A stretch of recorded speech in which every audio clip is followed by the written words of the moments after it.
Eto mga kapeste, nabili ko yung smartwatch sa halagang 30 reals. At saka 9-in-1. So isang relo at saka may 9 na strap, iba-ibang kulay. For fashion purposes only.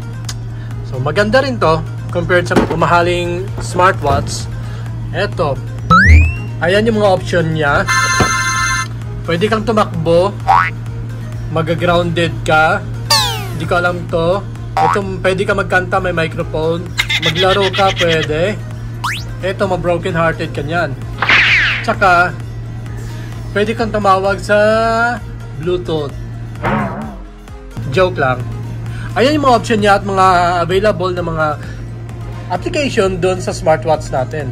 So, pwede ka mag-play ng short video at saka waterproof daw siya. Tapos, pwede ka mag-play ng music, pwede ka magagamit din yung voice or microphone.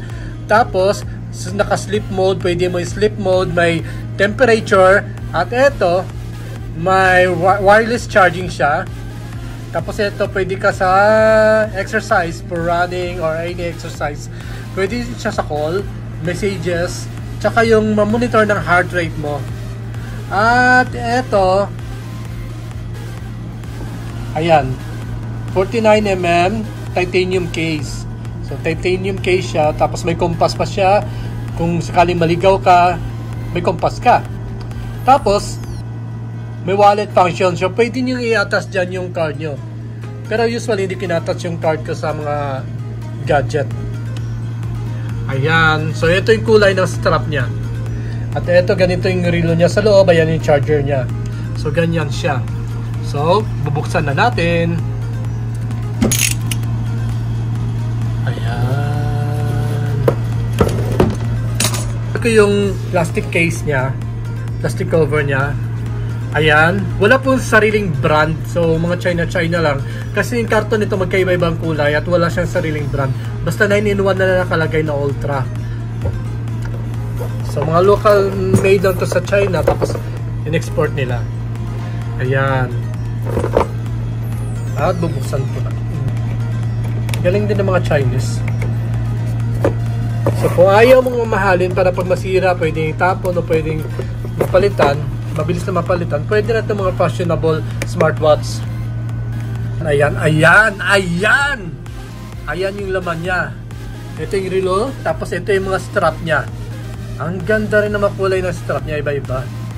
Kaya, pwede. Ayan yung charger niya. So ito, may case pa siya, may silicone case din para hindi magkasgasan. So, ano pa hinihintay? I-charge ko na. Ayan, i-charge ko na siya.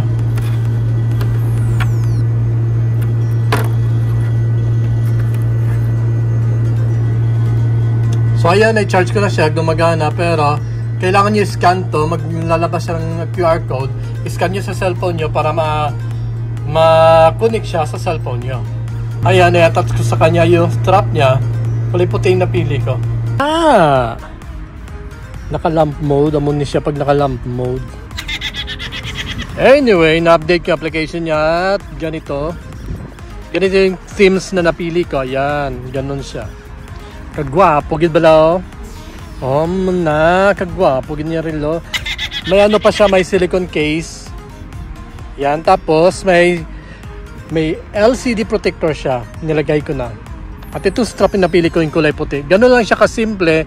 At least, fashionable siya kasi may iba-ibang kulay na strap. Pwede ka makapili kung anong kulay na strap. So, mura lang siya. Tsaka, stylish pa.